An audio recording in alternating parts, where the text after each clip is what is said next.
So today I want to improve your coordination by taking slow solving to the next level. How's it going, guys? If you're new here, my name's James. I'm a movement coach specializing in the brain and nervous system. I do a lot of work with multiple different kinds of athletes through lots of different sports. And what I'm trying to do with this channel is take my knowledge of the physical world from other sports and performance work into Speedcubing to see if we can improve things, not just through learning new algorithms and techniques, but actually improving our mind and body as well. So most of us are familiar with the idea of slow solving. Many of the top Speedcubers recommend slow solves where you can actually think about what your next move is going to be as a really great way to improve your look ahead and reaction times so that you can get your thinking speed up during your solve. But turning slow isn't necessarily just useful for your brain and what you're consciously focusing on. When you're trying to solve a cube fast, your muscles and joints are coordinating themselves at a really precise level. While we might be thinking about keeping our solves and turning really smooth on the outside, on the inside, there's a whole lot of stopping and starting going on where muscles have to break really suddenly and switch on really suddenly. And over time, if this isn't managed well, it can actually cause low levels of damage to the muscles, joints, and tissues in those areas.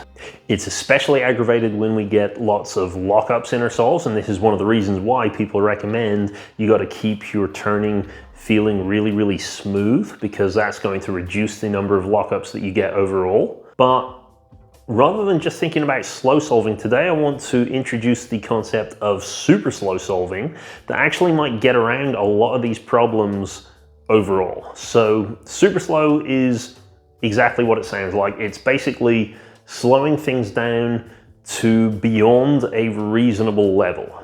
Rather than doing one turn per second during a solve like you might if you're training slow for your brain, a super slow would take one turn for maybe 10 seconds, or if you want to go really extreme, it could even go up to a minute.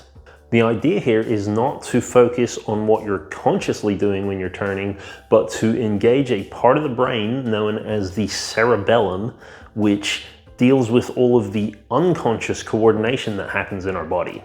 And this is important because when we are focusing on look ahead and we're consciously thinking of what technique or turning style we're going to do next, we actually can't also focus on coordination at the same time. If we want to be performing at our fastest, we essentially have to choose one or the other to be in our conscious frame of attention. You can either choose look ahead or you can choose coordinated turning. However, if you go through a training process where you actually teach yourself to engage every single muscle fiber and get the cerebellum waking up strongly during your solves, at least for a little bit of time, you will find that your cerebellum finds it much easier to coordinate and keep this smooth turning going while you're consciously focused on your look ahead at the same time.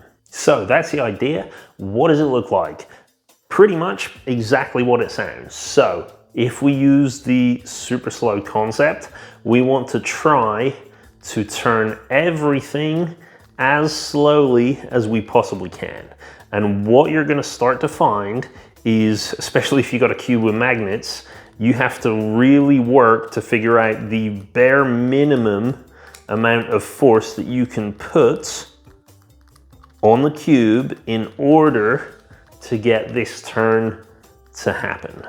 Okay, so if you put too much force, the cube is going to turn fast.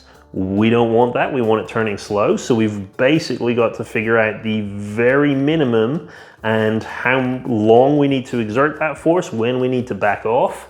And then when it gets to complicated algorithms, we then start teaching our body what kind of angles and positions we need our elbows, our shoulders, our spine to be in order to get these movements happening at the minimum effective dose.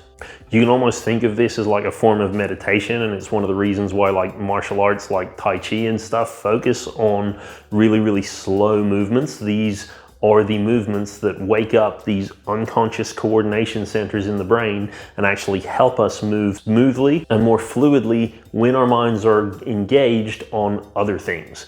A lot of athletes also use this approach where even though they're training for speed, they still spend a certain amount of time in the day practicing moving things as slowly as they possibly can. It's one of the best ways to teach your brain what the roadmap looks like for each type of turn and each type of regrip and everything like that, so that you can add resilience to your training by you being able to focus on whatever the problem is at hand while your body focuses on keeping things smooth and even and relaxed. So that's it for super slow. What do you think of this idea? Is this just what you do anyway when it comes to slow solving? Let me know. This is one that I swear by. Anytime I'm on a train or a plane on the way to a competition, I do at least 10 super slow solves. Not necessarily all at once. It can be a bit frustrating or fatiguing on your brain to keep going that slow, but I might do one and then a couple of fast solves and then another one.